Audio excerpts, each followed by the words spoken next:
Pamiarsa, pemerintah Kabupaten Badung ngewangun revetmen ring 4 pantai, inggih punika ring Pantai Cemagi, Prerenan, Pantai Kuta, miwah Pantai Pandawa. Revetmen kawangun metetujon anggen nampenin wesanan saking abrasi.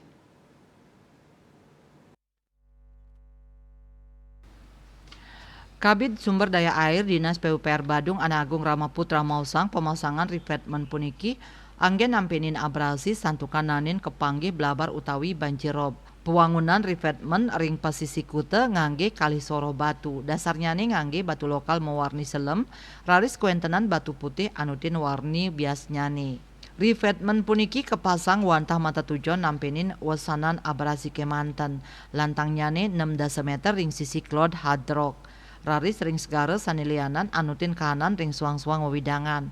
Ring Pantai Cemagi kuentenan revetmen wantah mata tujuan nyayubin kuentenan pura saking toy segarene.